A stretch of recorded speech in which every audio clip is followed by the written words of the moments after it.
Bienvenidos a esta nueva sesión del ciclo dedicado a Beethoven, al ecuador casi de este ciclo. Hemos visto cuestiones biográficas generales de la obra de Beethoven, empezamos a ver cuestiones particulares de su obra musical. La semana pasada vimos algunas cuestiones también de la época histórica que le tocó vivir a Beethoven y cómo se reflejó eso en su música. Y hoy pasamos a otro estadio, que es la literatura, la relación de Beethoven con algunos de los mejores escritores de su época, como Goethe, como Schiller, como Bill Parzer, y otras cuestiones también que se abordarán con respecto a esta relación interdisciplinar.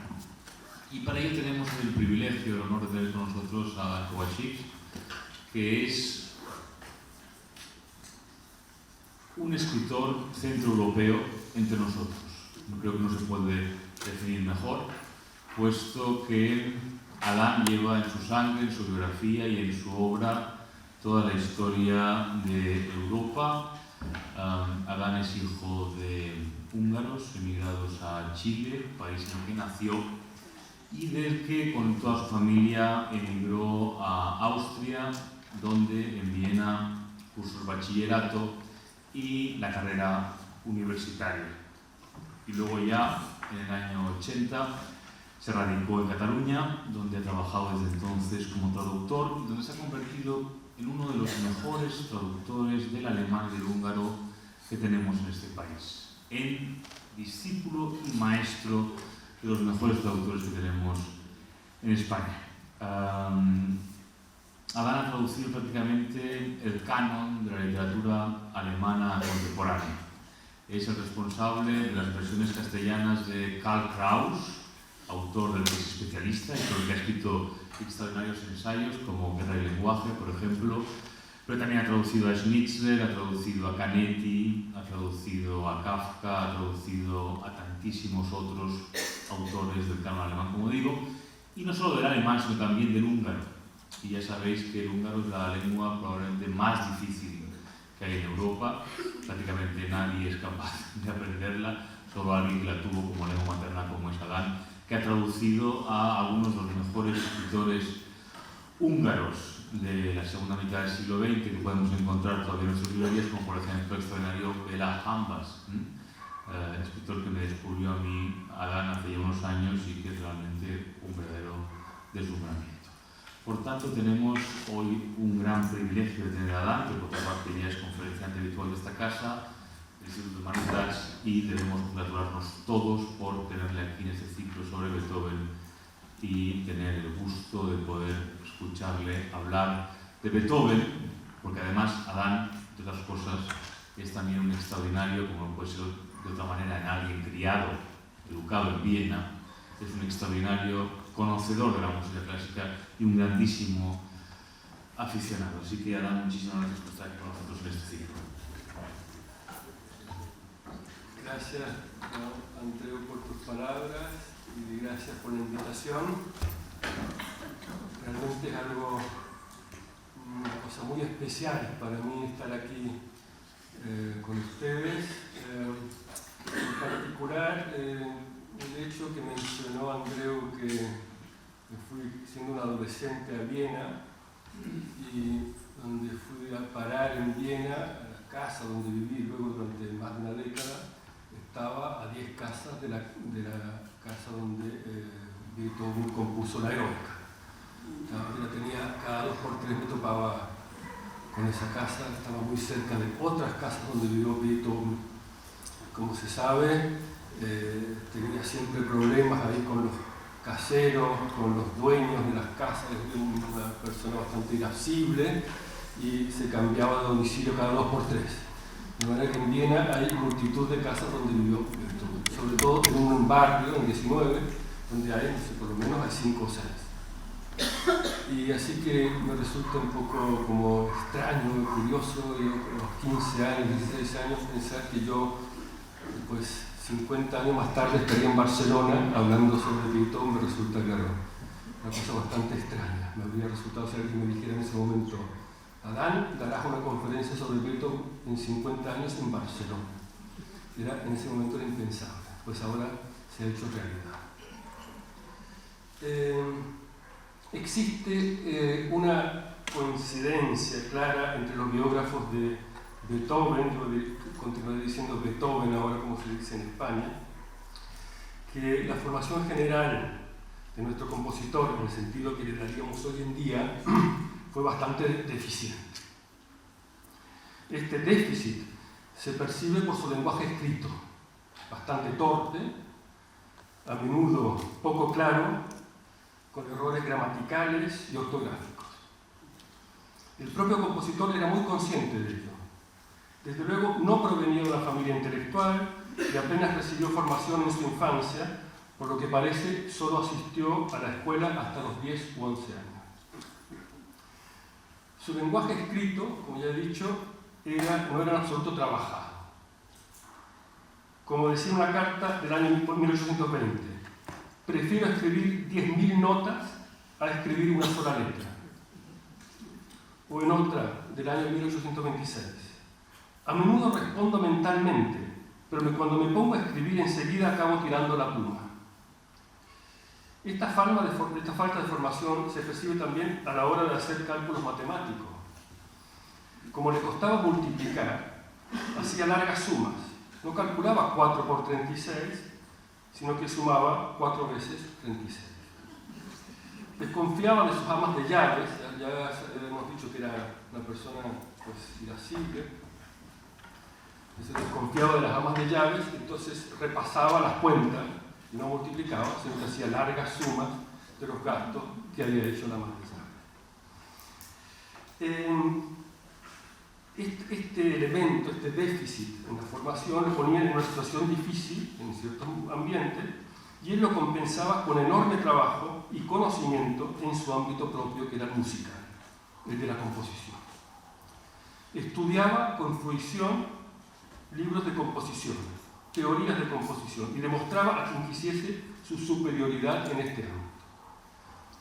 Las composiciones que se le encargaron durante el Congreso de Viena en 1815 tienen un fuerte componente contrapúntico. Él era el gran compositor de Viena de la época, muy consciente de la calidad, de su valía, y tenía que demostrarlo. Pero es que por otra parte estaba sumamente interesado en la literatura, en la filosofía, en las ciencias, en el pensamiento en general. Se entregaba a la lectura de los clásicos griegos y latinos, así como de Shakespeare, escribe un contemporáneo suyo. Se dice que contribuyeron a ello su sordera y su soltería, su afición a los largos paseos, a permanecer horas sentados en el claro de un bosque, leyendo, tomando notas, componiendo. Él mismo confiesa que desde la infancia procuró captar el sentido de lo que escribían los mejores y más sabios. Estas son palabras de Tito. Según él, todo artista debe hacerlo. Leyó la República de Platón, la Política de Aristóteles, la Ilíada y la Odisea, los dramas de Calderón y de Shakespeare. Leía también obras de Kant, así como, por supuesto, los dramas de Goethe y de Schiller.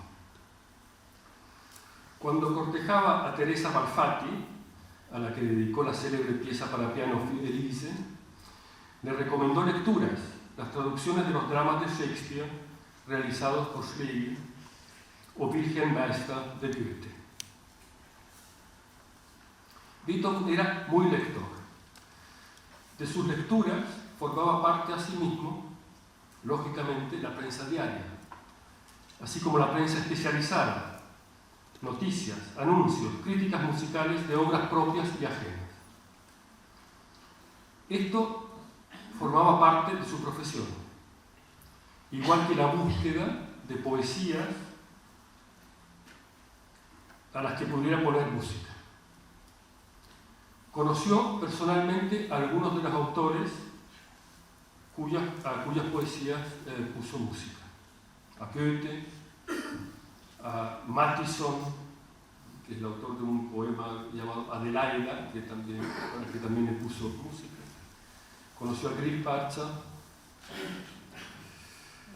En su juventud, yo no sé si eso se ha mencionado antes, en todo caso lo repito, antes de mudarse en 1792 a Viena, estuvo relacionado con una institución de Bonn, fundada hacía poco tiempo, que se llamaba la Lese- und Erholungsgesellschaft, Sociedad de Lectura y Recreo, a la que pertenecían colegas musicales suyos y también su profesor de música.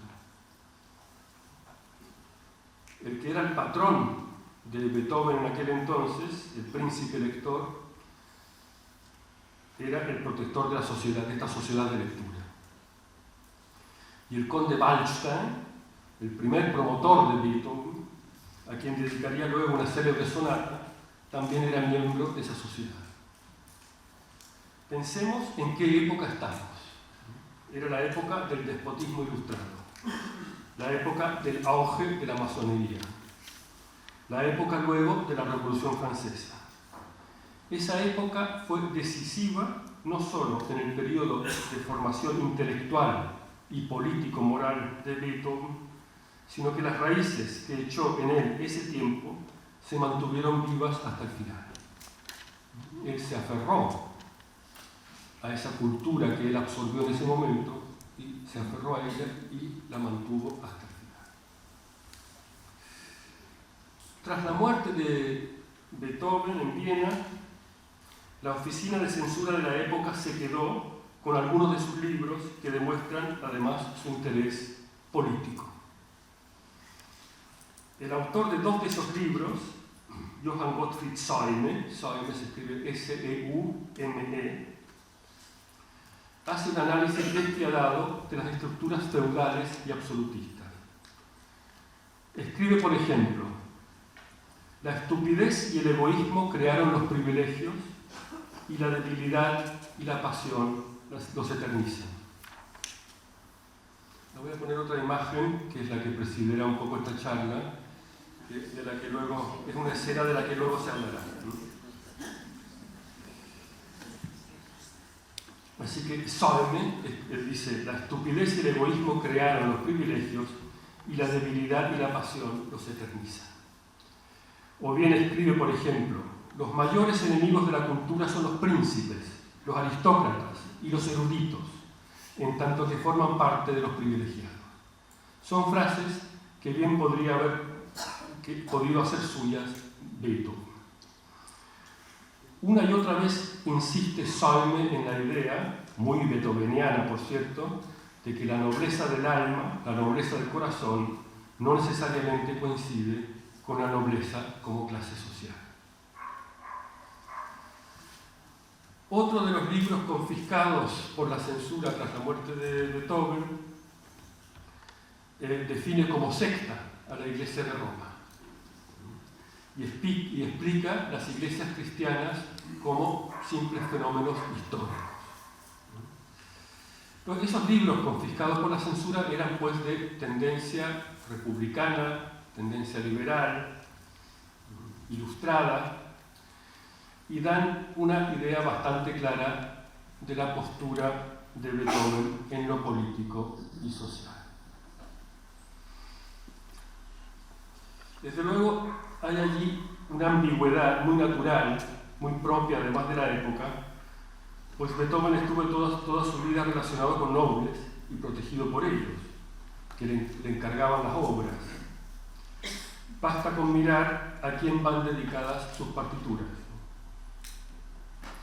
En una ocasión escribe en un apunte: dicho sea entre nosotros, por mucho que pensemos en clave republicana, la aristocracia oligárquica tiene sus lados buenos. Es decir, Por un lado, el ambiente liberal de la universidad y de la sociedad de lectura y recreo en Bonn, lo que él absorbió en la juventud. Incluso la propia corte de Bonn, el conde Waldstein, etc. Luego en Viena, el príncipe Lichnowsky, que lo acogió en su palacio, puso a su disposición un cuarteto para que tocaran sus obras. Le regaló los 4 instrumentos del cuarteto. Le asignó durante años una renta anual. Una de las ambiciones de Beethoven era llegar a ser Hofkapellmeister, director de la orquesta de la corte. Y casi lo consigue, no en Viena, sino en la corte del hermano de Napoleón, Jérôme Bonaparte, en Kassel, en Alemania. Están a punto de contratarlo. Pero un triunvirato aristocrático vienés, formado por el príncipe Kinsky, el príncipe Lobkowitz y un joven archiduque, Rodolfo, que era alumno de Beethoven, se enteraron de la oferta y para evitar que se marchara de Viena le asignaron una renta anual de 4.000 guldens.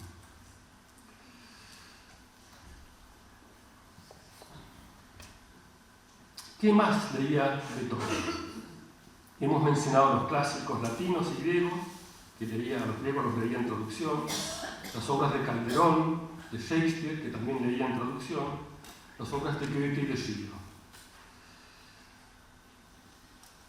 A ello hay que sumar la lectura de libretos para sus proyectos operísticos.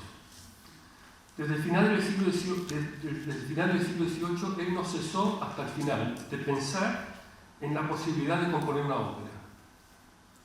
Una y otra vez aparecen insinuaciones en este sentido, en sus cartas, en sus cuadernos de conversaciones, etc. No sé si se han mencionado, se han conservado esos cuadernos. Debido a la sordera, pues se comunicaban con él por escrito y aquí se ha conservado mucho material. Pues siempre hay insinuaciones en el sentido de que él quería componer una ópera, a lo cual leía libretos, leía textos, leía dramas. A finales de 1803 ya trabajaba muy concretamente en una ópera, Vesta's Feuer, el fuego de Vesta, con libreto de Emanuel Schikaneder, que era el autor del libreto de la flauta mágica de Mozart. Beethoven había sido contratado por el Theater de Wien, cuyo director era Schikaneder, e incluso se le había puesto a disposición una vivienda en el mismo teatro. Beethoven compuso la primera escena y quizás algo más, pero no logró entusiasmarse ni por el texto, ni por la trama, ni por la calidad de la obra, de manera que lo dejó. Pero siguió buscando, sobre todo textos franceses, y así llegó a la obra de Nicolas Bouilly, Léonore ou l'amour conjugal, Leonora o el amor conyugal, que es la base de su ópera Fidelio. Más tarde se le ofreció otro libreto con el título Alcina, extraído de Orlando Furioso de Ariosto. Pero Beethoven lo rechazó porque era una ópera más bien propia del siglo XVIII, con elementos mágicos, sobrenaturales. Esto es importante porque es un síntoma del cambio de gusto que se había producido. Interesaba más temas más terrenales, más concentrados en lo terrenal. Desaparecía ya una trascendencia que se había degradado con el tiempo. Además, como es sabido, Alcina ya había sido compuesto por Händel. Por otra parte, como se sabía que él estaba siempre a la caza de libretos, también los autores le hacían llegar libretos. El autor de uno de estos se consideraba de igual rango que Shakespeare o Schiller y le escribió a Beethoven lo siguiente: si a usted lo anima el arte de Shakespeare y de Schiller, ha nacido usted para mí y para mi nuevo mundo poético. Beethoven rechazó la propuesta. Por otra parte, el propio Beethoven pide libretos a autores dramáticos, por ejemplo a Kotzebue, que era uno de los dramaturgos más populares de la época. Me gustaría tener una ópera de su singular genio dramático, le escribe, sea romántica, seria, heroica, cómica o sentimental. Al final, ninguno de sus intentos fructificó. Tampoco acabó componiendo la ópera Melusina, que él había pedido al dramaturgo austríaco Grillparzer. Grillparzer, este autor austríaco, dramaturgo de comienzo del siglo XIX. Así que hay allí por parte de Beethoven un deseo, una voracidad, y hay por otra parte un eterno descontento. A pesar de que estuvo, por así decirlo, hasta el último instante pensando en componer una ópera, al final solo dejó una además que cuenta con 3 versiones y cuyo libreto se rehizo una y otra vez.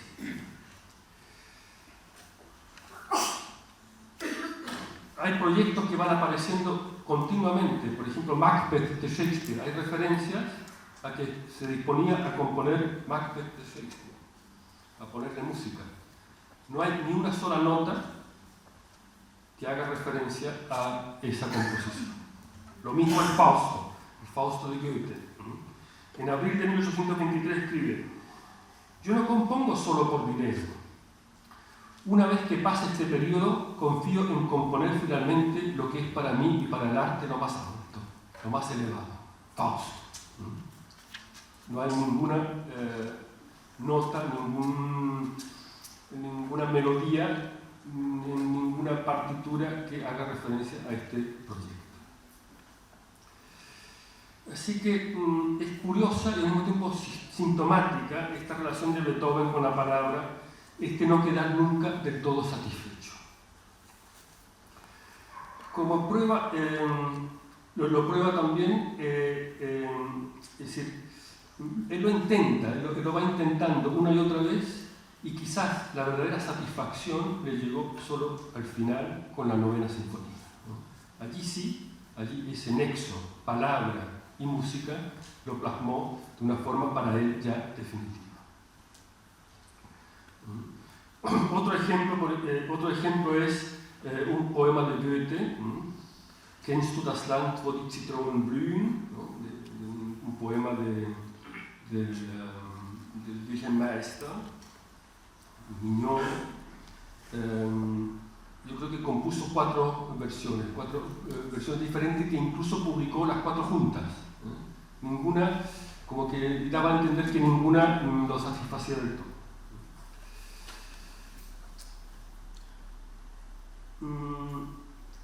Hay que decir, sin embargo, que durante toda su vida como músico, el poner música a poemas acompañó la labor creativa de Beethoven. Durante toda su vida. Escribió más de 80 libros para voz y piano. An die ferne Geliebte, a la lejana amada, es el primer ciclo en la historia de los libros. Él inicia allí una corriente que no se menciona mucho. Siempre cuando se piensa en los Lied, se piensa que empiezan con Schubert.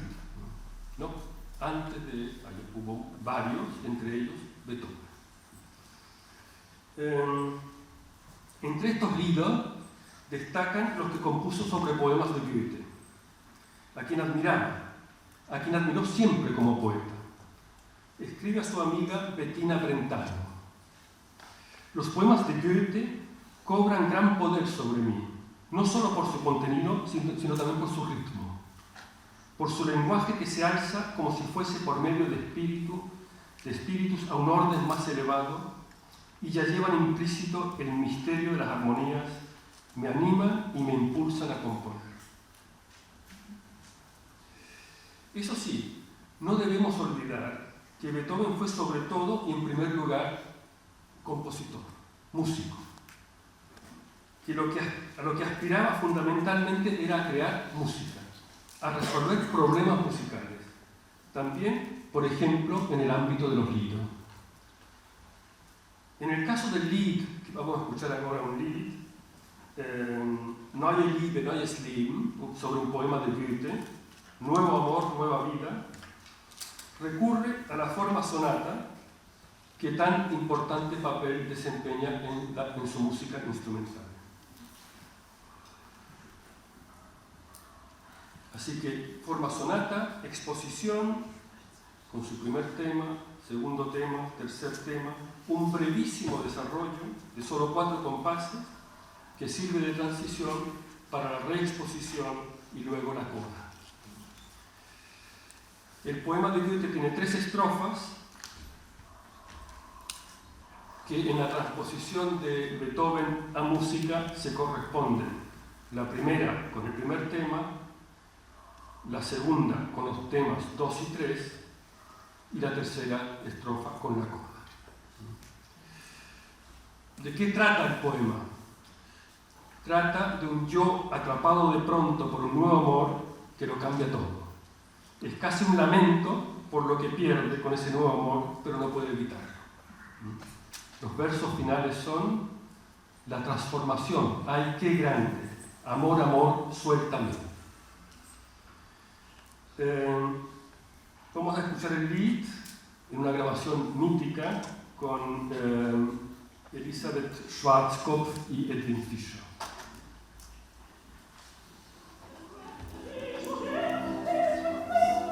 El primer tema.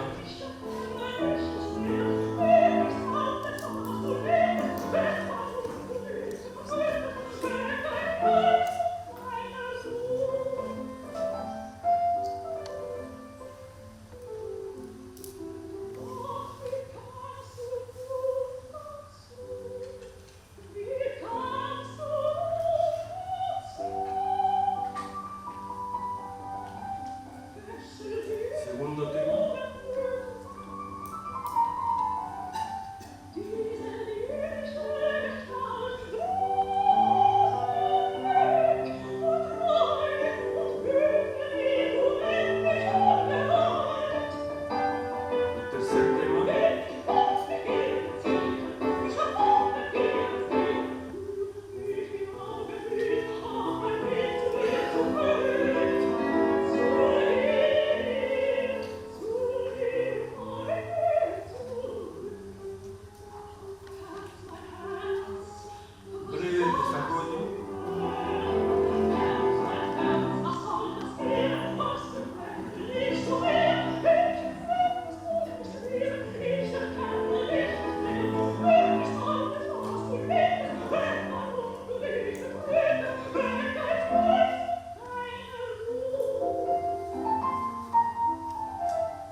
Neue Liebe, Neues Leben, sobre un poema de Goethe, opus, yo creo que opus 72, es decir, de 1808 a 1809, no sé, no recuerdo exactamente. Hemos mencionado a Bettina Brentano, una mujer entusiasta, amiga de Beethoven y amiga de Goethe. Adoraba tanto a Beethoven como a Goethe y procuró ponerlos en contacto. A través de ella, Beethoven, quien también admiraba a Goethe hasta el punto de haber puesto música no solo a algunos de esos poemas, sino también al drama Egmont. Lo que más se conoce es la obertura de Egmont, pero hay otras más piezas. Música incidental para el drama de Goethe Egmont. Y como hemos dicho, de pensar también poner música a Fausto. Beethoven se dirige por carta a Goethe para presentarle alguna de sus obras. Y lo hace de una manera sumamente humilde. En abril de 1811 le escribe: hasta su desaprobación resultará fructífera para mi arte y será recibida con tanto agrado como a la mayor de las alabanzas. Un año antes le había enviado, a través de Bettina Brentano, 3 Lieder sobre la base de poemas suyos, pero Goethe no había respondido ninguno. Y Beethoven no dice nada, no se queja. Un secretario de Beethoven, Franz Oliva, lleva la carta de Beethoven a Goethe, este recibe al secretario, lo invita a comer, y después de la comida Oliva se sienta al piano y toca piezas de Beethoven. Pero Goethe no las entiende. Es más, se desentiende de ellas. Goethe le tiene terror a lo que llama perderse en lo elemental, recaer en lo elemental, que es para él algo así como recaer en una barbarie. Y es lo que él percibe en las creaciones de Beethoven. Él no puede congeniar con esas obras, percibe su carácter eruptivo, pero no es capaz de entender que la obra de Beethoven, en particular la de aquella época, se caracteriza precisamente por ser eruptiva y al mismo tiempo por encauzar, por amaestrar, por dominar lo eruptivo. Por eso la definimos como clásica o como cumbre del clasicismo vienes. Es la época del concierto para piano número 5, del cuarteto en fa menor, opus 95, del trío, opus 97, el Archiduque. Eso sí, al cabo de unas semanas, Goethe le escribe a Beethoven diciéndole que estaría encantado de recibirlo en Weimar y dice: cuando he escuchado obras suyas interpretadas por habilidosos artistas y aficionados, siempre he deseado admirarlo a usted al piano y disfrutar de su extraordinario talento. Por lo visto, lo que Goethe veía en Beethoven era al virtuoso. Por ejemplo, escucha Egmont a comienzos de 1812, pero en su diario Goethe apenas refleja nada. Escribe: por la noche, la música de Van Beethoven para Egmont. Y ya está, nada más. Ningún comentario, punto. Y para colmo, Beethoven pierde el apoyo que tenía de Bettina Brentano, puesto que Goethe se discute con ella. Hay una escena, no sé si se ha mencionado, hay una escena bastante cómica. Bettina está en una exposición de pinturas y está con la mujer de Goethe, con Christiane. Y a Bettina, que es una mujer moderna, esas pinturas que ve le parecen anticuadas, feas, y lo comenta. Y Christiane, pues, está relacionada, tiene amistad con los pintores, con los autores de esos cuadros, con los pintores, pues se queja de eso. Y se pelea. Pero se pelean incluso físicamente. La mujer de Goethe le arranca las gafas a Bettina y las pisotea. Y Bettina la trata de gorda. Con el resultado de que Bettina ya no puede entrar en la casa de Goethe. Y Goethe, lógicamente, se pone del lado de su esposa. Así que así acaba la historia de Bettina Brentano y Goethe, que entonces perjudica también luego la relación de Beethoven con Goethe, hasta cierto punto. De todas maneras, en el verano de 1812, Goethe y Beethoven se encuentran finalmente, y ocurre más bien por casualidad, porque ambos están entonces en Teplice. Hoy en día es Teplice, que está en la República Checa, al norte, al noroeste, camino a Dresden. Y es un lugar muy frecuentado por sus baños termales. Y ahí, casualmente, ese verano están Goethe y Beethoven. Y es Goethe quien da el primer paso y lo va a ver. Se ven varias veces en esos días, hacen paseos juntos, pero lo cierto es que no acaban de entenderse. Y allí se produce la célebre escena en el paseo, que es la que vemos aquí en esta imagen. Se toparon con la emperatriz de Austria y con un grupo de archiduques. Beethoven, cuenta Bettina Brentano, porque ella sí que mantiene contacto con Beethoven, y él le informa a ella, Beethoven pidió a Goethe que siguieran ambos del brazo. Ellos, refiriéndose a la emperatriz y a los archiduques, ellos tienen que apartarse, no nosotros, dice Beethoven a Goethe. Goethe, sin embargo, se suelta, se aparta, se quita el sombrero y se inclina ante ese grupo de aristócratas. Beethoven, en cambio, no se aparta, sigue el camino y solamente saluda dando un ligero toque a su sombrero. Los aristócratas vieneses, por cierto, que lo conocían y conocían los modales de Beethoven, su brusquedad, lo saludaron amablemente. Él siguió adelante y esperó a Goethe, que seguía haciendo profundas reverencias. Luego recriminó a Goethe su actitud. Lo he esperado a usted porque lo honro y lo respeto como merece, pero a esos los ha enaltecido usted demasiado.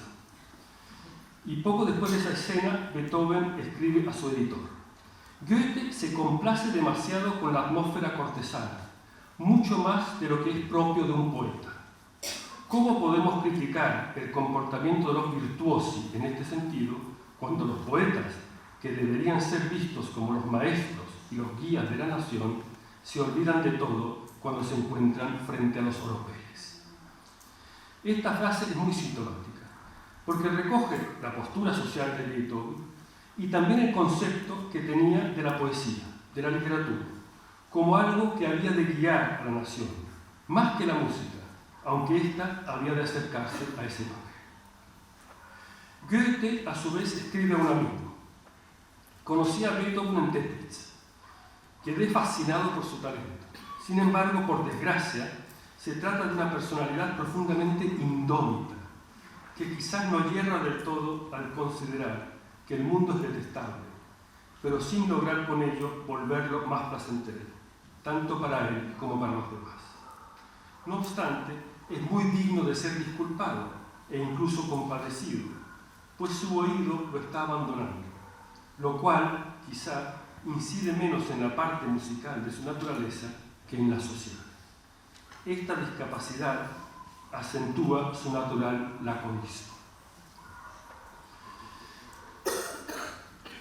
Hemos de decir que el gusto musical de Goethe se había quedado rezagado, se había quedado en Haydn y en Mozart, y no podía entender a Beethoven. Nunca alabó una obra de Beethoven y sí, en cambio, piezas de compositores contemporáneos suyos menores, hoy en día casi del todo olvidados. El marido de Bettina Brentano describe con bastante acierto la situación al decir que Goethe, que por aquel entonces tenía ya más de 60 años, seguía por esas fechas un camino muy propio, muy alejado de las novedades en el arte, que es más le resultaban perturbadoras, molestas. Es lo que le pasaba con la obra de Beethoven.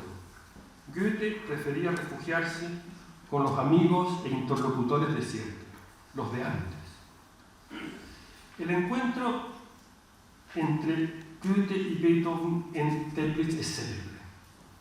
Es un encuentro místico entre el gran compositor y el gran escritor, entre el compositor más grande de la época y el escritor más grande de la época. El encuentro ha dado mucho de sí, en la literatura, en la filosofía. El premio Nobel Romain Rolland escribió un hermoso librito titulado Goethe y Beethoven, que por cierto tradujo Luis Cernuda al español en 1934. Nietzsche también se refiere al encuentro en su Gaia Ciencia. Allí contrapone a Goethe y a Beethoven. Como es sabido, Nietzsche es el mago de las contraposiciones. Apolo y Dioniso, la moral del esclavo de la moral del señor, el gregario, lo gregario y lo aristocrático, Sócrates y él mismo, etcétera, etcétera. Y también Beethoven y Goethe. Beethoven es para él la música alemana, la quinta esencia de la música alemana, en la que se percibe, según Nietzsche, un profundo rechazo a la noblesse. Él escribe estas palabras en francés. Él percibe en Beethoven un profundo rechazo a la noblesse, al esprit, a la élégance, como expresiones de una sociedad cortesana, caballeresca, segura de sí. Y dice Nietzsche, si uno quiere imaginar al hombre que se corresponde con esa música, piensa en Beethoven junto a Goethe en aquel encuentro en Teplitz. La semi-barbarie junto a la cultura, el pueblo junto a la aristocracia, el fantasioso junto al artista, el necesitado de consuelo junto al consolado, el exagerado y suspicaz junto al equitativo. En ese texto de la Gaia Ciencia, Nietzsche pinta a Beethoven como el extasiado y enloquecido, el dichoso desdichado, el ingenuo desmesurado, el arrogante y tosco.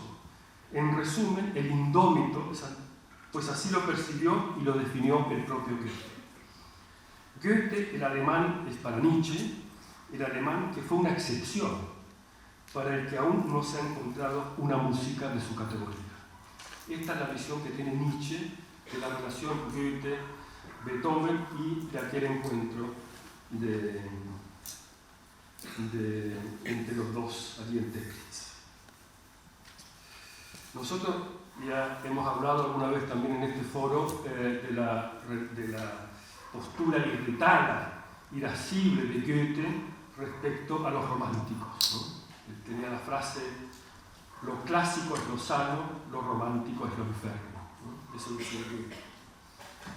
Y hemos hablado de esa percepción de Goethe de algo eruptivo, de algo elemental en la música de Beethoven que a él le inquietaba. Pero había algo más que inquietaba a Goethe: el hecho de que la música de Beethoven y la música del futuro que él vislumbraba ya no fuese para entretener, para acompañar, para realzar las palabras, los gestos, los actos, las celebraciones, y se acercara a la poesía en un sentido lato, al llenarse de un contenido espiritual, intelectual, ideal. A Goethe le inquietaba el hecho de que la música deviniese ella misma poesía, se situara en el mismo plano que la poesía, es más, aspirara a ocupar su trono en el sentimiento de las personas. Goethe percibía allí una irrupción en su ámbito, una intrusión que lo intranquilizaba. El desencuentro con Goethe es un poco también el desencuentro entre una literatura que está en movimiento y una música que también está en movimiento. Los moldes ya no sirven. Goethe y Beethoven nunca volvieron a verse. Algo distinto es la relación de Beethoven con Schiller, Friedrich Schiller. Ellos no se conocieron. Schiller murió temprano, en 1805, a los 45 años de edad. En una carta, Beethoven sitúa a Schiller al lado de Homero. Es para él uno de los poetas inmortales. También Schiller resume un cambio importante en la concepción de la literatura y de las artes en general. De esa literatura, de esas artes y también de alguna manera de esa música que están en movimiento en aquella época. La concepción clásica, todavía vigente en el siglo XVIII, era que había un modelo existente e insuperable de perfección, de tal modo que cualquier obra artística o literaria había de ser expresión de algo, pero de una forma imitativa. Ese era el canon todavía vigente en el siglo XVIII. Imitación, llegar a una perfección o aspirar a una perfección que estaba atada. final del siglo XVIII se produjo un cambio, de tal manera que el campo, por así decirlo, se abrió y la obra pasó a ser plenamente expresión creativa, producto del genio y de la imaginación del artista, sin necesaria referencia a un modelo de perfección. Además, se suprimía la división, el sistema jerárquico de los géneros. Todo esto está sutilmente relacionado con la noción de progreso que se había desarrollado en el siglo XVIII y que se trasladó al campo de la creación artística literaria. En un principio parecía que las ciencias y la tecnología y la sociedad empezaban a seguir un proceso progresivo infinito, mientras que las artes continuaban ateniéndose a modelos clásicos, a las normas establecidas del buen gusto y de la corrección. Pero esto cambió. Un romántico como Friedrich Schlegel consideró de pronto inconcebible que pudiera ponerse un límite externo al perfeccionamiento de las artes. Estas son palabras de Schlegel. De pronto no hay límites externos. Es más, podría decirse, y esto es importante, que cierta decepción que se produce respecto a las posibilidades del progreso en el ámbito político y social a finales del siglo XVIII y comienzo del XIX, es decir, Revolución Francesa, terror, directorio, dictadura, guerra, todo eso, digamos, pone en entredicho esa noción de un progreso infinito en el ámbito social y político. Pero hace, por otra parte, que se refuerce la idea de un progreso en el ámbito de la literatura y de las artes en general. Se trata de rescatar la humanidad que se había ido a pique en el ámbito político y social, y se trata de desvincularse del concepto de que la razón o una estructura política por sí sola son suficientes. Es un error considerar que un Estado, por muy ideal que sea capaz de generar a un ser humano mejor. Lo contrario es lo cierto. El Estado ha de basarse en una humanidad mejor. Para ello no servía la razón, que alienaba al ser humano de la naturaleza, sino para ello servía la formación de la sensibilidad, la cual solo podía ser proporcionada por las artes, por la poesía, la música, que eran además inmunes a la arbitrariedad y a la autoridad de los gobernantes. Esta es una posición muy de Schiller. Schiller quería demostrar la belleza como condición necesaria de la humanidad. De esa manera, la idea de la mejora, del progreso, de la perfectibilidad, se inserta en el ámbito de las artes y no queda reducida al ámbito de las ciencias o de la tecnología, que era la idea todavía vigente a mediados del siglo XVIII. Esto abre grandes posibilidades dentro del arte, dentro de la poesía, dentro de la literatura, que incorpora elementos impensables en épocas anteriores, de reflexión social, filosófica, pero también elementos formales nuevos.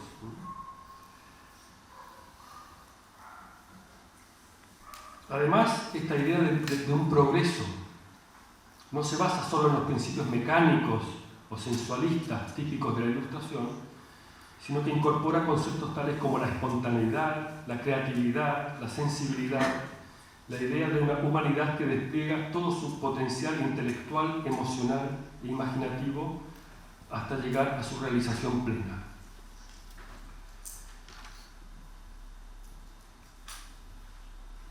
Así que esta es una concepción muy de Schiller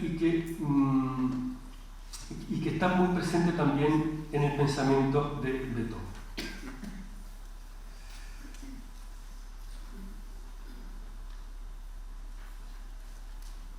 Sí, después de la sacudida que supusieron las catástrofes, el terror, la guerra napoleónica, etc., todo eso fue catastrófico para las expectativas de una renovación del ser humano. Y era la mente artística la que había de preservar esos ideales de la Ilustración y de la Revolución. Así que ahí se produce un desplazamiento en ese periodo, a comienzo del siglo XIX. Final del siglo XVIII, comienzo del siglo XIX. Digamos que así, el espíritu heroico de la Revolución se refugia en las artes, se refugia en la literatura, se refugia en la música.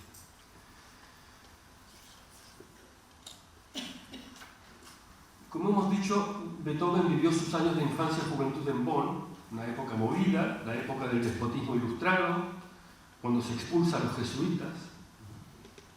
Ocurrió en varias monarquías en el siglo XVIII. Y el instituto de los jesuitas en Bonn se convierte en una academia con el objeto de que llegue a ser una universidad. En Bonn se reúnen muchas mentes críticas en aquella época y se lee mucho a Schiller. Su poema satírico sobre los malos monarcas, por ejemplo, se lee. El teatro de la corte se convierte en teatro nacional. Y allí se representan Los bandidos de Schiller en 1782. Allí se estrena Fiesco, la conjura de Fiesco en Génova de Schiller en 1783. Es seguro que el profesor de música de Beethoven le habló de Schiller. El profesor de música era un Illuminati, ¿no? Pertenecía a la corriente de los Illuminati de aquella época, imbuido de las ideas de la Ilustración. Schiller era un autor particularmente atrayente para la juventud en aquellos años. Ponía en entredicho el sistema político y social, ponía en escena la diferencia sustancial entre la nobleza hereditaria y la nobleza interior o la nobleza del alma, la diferencia entre el orden despótico vigente y la libertad. Todo eso es puesto en escena por Schiller. Recordemos que la Asamblea Nacional de París en 1792 nombra a Schiller ciudadano francés. Cuando en 1792, ese mismo año, Beethoven se traslada de Bonn a Viena, sus amigos le entregan hojas para un álbum de recuerdos y algunos citan allí versos de Don Carlos de Schiller. Los citan sin nombrar ni la obra ni el autor, lo cual indica que suponían que el receptor, o sea Beethoven, conocía esos versos. Medio año después, el propio Beethoven escribe unos versos de Don Carlos en el álbum de recuerdos de una amiga. Así que Beethoven conoció la obra de Schiller ya en Bonn, ya en su juventud, donde oía hablar sobre él en su casa, entre amigos y colegas, leía su obra e incluso es probable que asistiera a alguna representación en el Teatro Nacional. En enero de 1793, un amigo del matrimonio Schiller le escribe a la mujer que un joven músico, Beethoven, está trabajando en la Oda a la Alegría. Espero de él algo perfecto, escribe este amigo de los Schiller, pues por lo que lo conozco, está hecho para lo grande y lo sublime. Nosotros no sabemos nada de aquella composición de Beethoven, pero sí sabemos que en los años sucesivos se ocupó una y otra vez en el texto de la Oda a la Alegría. Hay apuntes suyos, notas para algún verso, ya en 1798 que se han conservado. En 1803, Beethoven propone a su editor una serie de Lieder. Entre ellos está la Oda a la Alegría. Luego, cuando hace llegar los Lieder al editor, esa oda no está. En 1812, cuando está trabajando en las sinfonías 7 y 8, en la séptima y la octava, ya está apuntando algunas ideas para Alegría, Bella Chispa Divina, etc. Así que da la impresión como si desde sus 20 años Beethoven fuera canturreando esos versos de Schiller en las calles de Bonn, en las calles de Viena, en sus paseos por los bosques, etc. Se ha de decir que era algo habitual en el siglo XVIII cantar la alegría, die Freude, que es además, como a veces se traducía al alemán, el entusiasmo del que habla el filósofo inglés Shaftesbury, y aquello que permite al hombre, es el entusiasmo, que es aquello que permite al hombre desarrollar sus fuerzas y sus inclinaciones y sentirse parte del universo. Una y otra vez aparece Freude en la poesía del siglo XVIII. El poeta Klopstock invoca a la diosa alegría en su oda El lago de Zurich, que es del año 1750. Dice allí: entonces descendiste alegría con la medida plena hasta nosotros.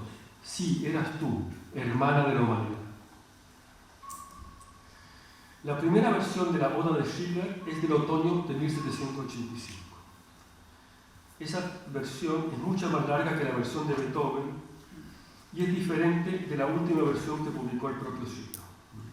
La oda a la alegría, hay que decirlo, es una canción de amistad, de fraternidad. Y surgió entre copas. Hay una cosa es una especie de largo brindis, es la oda a la alegría de Beethoven. Está dedicada a un amigo, estaba reunido con unos amigos cerca de Dresden, y ese fue el momento, un poco el momento que inspiró este himno, esta canción de alegría de Schiller. Hay que decir también que este amigo, Körner, al que está dedicada la oda, era francmasón. Y todo el texto está muy, muy relacionado con la masonería. La alegría y la fraternidad, ¿no?, eran muy frecuentes, eran ideas muy frecuentes en todas las canciones masónicas de aquella época. Un poema masónico titulado precisamente La alegría dice así: del Olimpo nos fue enviada la alegría, nos fue enviado el regocijo. Ambos llevan coronas de flores para vosotros, hermanos, en la mano. Lo curioso es que el propio Schiller se distanció de alguna manera de esa obra. En 1800 escribe a un amigo: la oda es, según mi juicio actual, sumamente defectuosa, y si bien se ofrece por cierto ardor del sentimiento, es un mal poema, y define la fase de una formación que yo tuve que dejar atrás para crear algo bueno. Sin embargo, como respondía al gusto erróneo de la época, conserva el honor de haberse convertido en algo así como un poema popular. Y la verdad es que ese poema se difundió mucho, entre estudiantes, entre profesores, entre francmasones, y en el curso de los años fue puesta en música unos 40 veces, antes de Beethoven. La primera vez por la persona a la que estaba dedicada, o sea, al propio Christian Gottfried Körner, este amigo francmasón. Luego hubo otras versiones de este poema de Goethe, incluso una de Schubert, de 1815. Yo la verdad es que no la he escuchado nunca. El poema de Schiller sintetiza tres elementos fundamentales para Beethoven: el ideal de fraternidad entre los seres humanos, la idea de la alegría como motor de la naturaleza y la idea de una divinidad que gobierna el universo y que no está ligada a ningún credo. El concepto de Dios que tiene Beethoven es el de un Dios común a todos los hombres, el Dios que se manifiesta en Moisés, que se manifiesta a Moisés, pero también a los egipcios y a los hindúes. Beethoven, se sabe por su biblioteca, poseía libros que expresan esta visión universalista y esta tendencia teológica.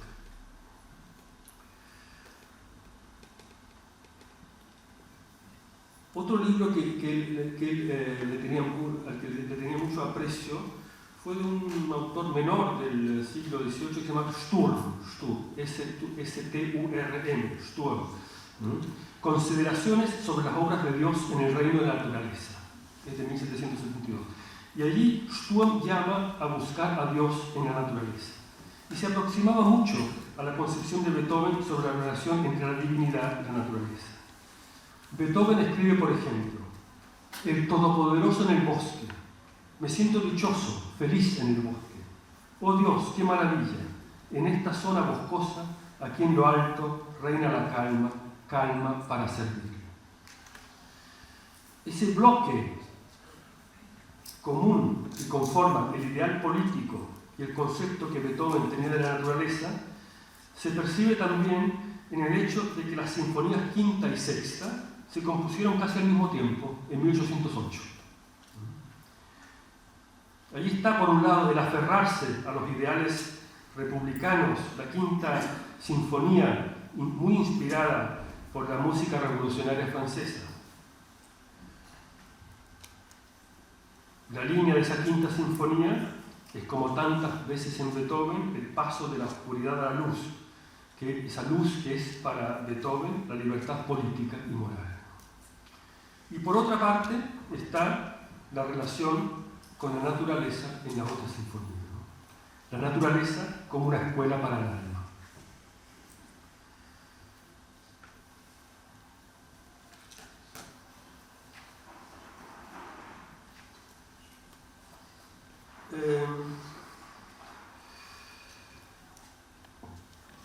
La novena sinfonía se estrenó el 7 de mayo de 1824 en el ya inexistente Kärntner Theater de Viena.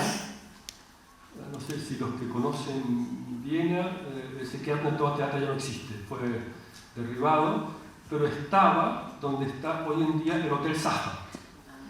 Así que si ustedes van a, no se enloquezcan por las tortas, piensen que en ese lugar se estrenó la novena sinfonía, en ese terreno donde está hoy en día el Hotel Saja.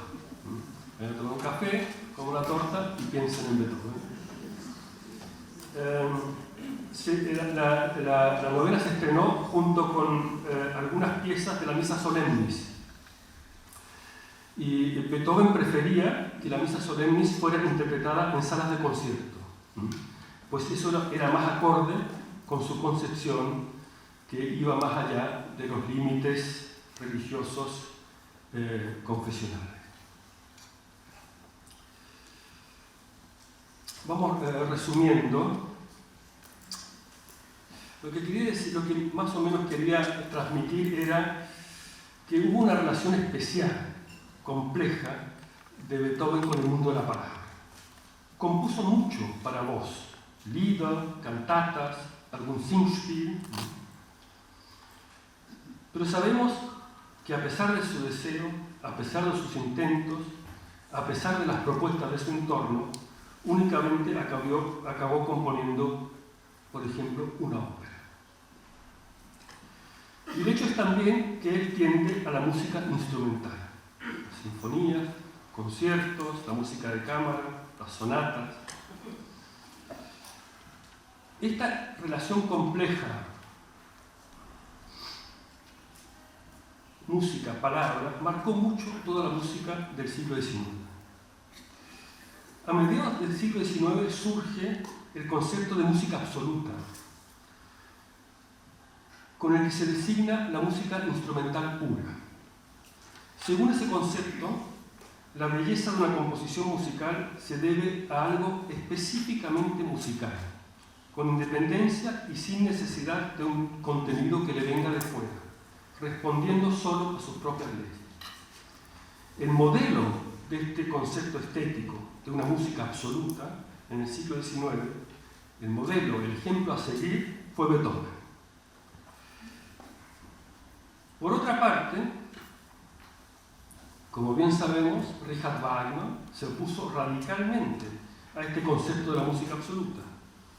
Lo consideró una evolución errónea, por el que la música acababa aislada de las demás artes y de la vida. Y consideró que quien superó esta idea de una música pura fue Beethoven, concretamente con su novena sinfonía, donde daba entrada de manera magistral a la palabra, a lo literario. Así que para Wagner, para el enemigo de la música absoluta, el modelo, el ejemplo a seguir era también Beethoven. No hace mucho leí que un compositor francés, al que no he llegado a identificar, un compositor del comienzo del siglo XX, un buen día exclamó: Beethoven, c'est la littérature. Y esto da mucho para reflexionar. La portadora de la literatura es la palabra. Y Beethoven quiso que sus notas deviniesen palabra, fuesen más allá de ser notas, para ser palabra. Así como algunos escritores, algunos poetas deseaban que su palabra deviniese música, él quiso que su música deviniese palabra. Hacia esta confluencia de música y palabra fluía su obra. Sus temas quieren decir. Su obra es cada vez más un salirse del marco de las formas clásicas. Y todo el siglo XIX es musicalmente una respuesta a Beethoven. Es, por así decirlo, música-literatura. Y el siglo XIX acaba cuando deja de responder a Beethoven. Y hay otro elemento a considerar que encontré en un texto que el poeta austríaco Hofmannsthal escribió para una conferencia que pronunció en 1920, o sea, hace hoy 100 años, ¿no? Entonces se celebraban 150 años del nacimiento de Beethoven. Y él dice Hofmannsthal, ¿no debería sumar a Beethoven a los poetas? ¿No ha aportado él al concepto de poeta mucho de su sublimidad, de su carácter profundamente heroico? Y no es la enorme situación espiritual, la enorme situación europea, y más concretamente alemana, de esas décadas entre 1770 y 1800, la que lo lanzó, así como nos ha lanzado también a nosotros? Porque todo cuanto somos ahora, en 1920, porque todo cuanto somos ahora no es más que la materia hasta cierto punto enfriada, pero tal vez todavía ardiente en su núcleo, de la misma erupción volcánica que sacudió medio siglo y cuya corriente ígnea más interna lo catapultó a él, a Beethoven, como catapultó a Goethe, a Herder, a Schiller y a Jean-Jacques Rousseau. Todos ellos, aquí acaba la cita de Jorge, todos ellos comparten una fe en la integridad del ser humano, comparten la visión del hombre encaminado hacia lo ideal, comparten un afán titánico de progreso y mejora de la humanidad.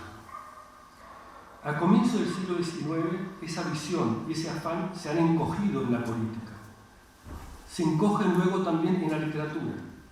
Las obras de Goethe, de Schiller, ya no lo transmiten con el fuego, con el fervor de sus primeras obras. Pero esa visión y ese afán quedan recogidos hasta el último momento en alguna parte, como en un cristal. Quedan recogidos en la música de Beethoven. Yo creo, no sé, que si queda un momentito de tiempo, les voy a leer. Hay una autora que he mencionado poco, que es Grillparzer, que conoció a Beethoven, convivían en Viena en la misma época. Y hay aquí un breve texto suyo que les voy a leer. Es un poco anecdótico, pero da una idea de quién era, una idea muy directa de quién era esta personalidad de Beethoven. Como les he dicho, Grillparzer escribió el libreto para una ópera Melusina, a petición de Beethoven, pero Beethoven nunca compuso esa ópera. Eso es ya hacia el final de su vida, en los años 20 del siglo XIX.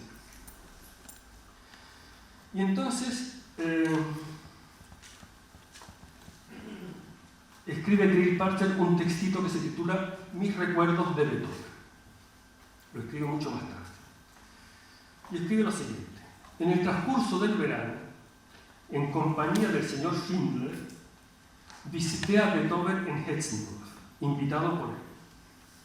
En el camino, Schindler me preguntó si yo sabía o si alguien me había dicho ya que Beethoven no había podido ponerse a componer la ópera, debido a una serie de trabajos pedidos con urgencia. De modo que evité tocar el asunto en la conversación. Salimos a pasear y charlamos todo lo bien que se puede conversar andando. Aún recuerdo emocionado que cuando nos sentamos a la mesa, Beethoven se dirigió a la habitación contigua y trajo él mismo 5 botellas. Puso una ante el plato de Schindler. Schindler era el secretario de Beethoven. Otra ante el suyo y las 3 restantes en fila frente a mí, probablemente con la intención de expresar a su manera sumamente ingenua y bondadosa que yo era libre de beber cuanto quisiera. Cuando regresé a la ciudad sin Schindler, que se quedó en Hetzendorf, Beethoven insistió en acompañarme. Se sentó a mi lado en el coche abierto, pero en vez de apearse en la frontera de su distrito, viajó conmigo hasta la ciudad, a Viena, ante cuyas puertas se bajó, y después de estrecharme cordialmente la mano, emprendió solo el viaje de regreso de hora y media de duración. Yo entiendo que el viaje de regreso lo emprendió luego a pie, ¿no? Mientras él se apeaba del vehículo, vi un papel en el sitio donde él había estado sentado. Creí que lo había olvidado y le hice señas para que regresara. Él, sin embargo, sacudió la cabeza y, soltando una sonora carcajada por su logrado ardid, corrió todavía más rápido en la dirección contraria. Desenvolví el papel, que contenía exactamente la suma que yo había acordado con mi cochero por su servicio. Su forma de vida lo había enajenado hasta tal punto de todos los hábitos y costumbres del mundo, que ni siquiera se le ocurrió que ese acto podía suponer una ofensa en cualquier otra circunstancia. Sea como fuere, lo tomé tal como era su intención y, riendo, pagué a mi cochero con el dinero regalado. Muchas gracias.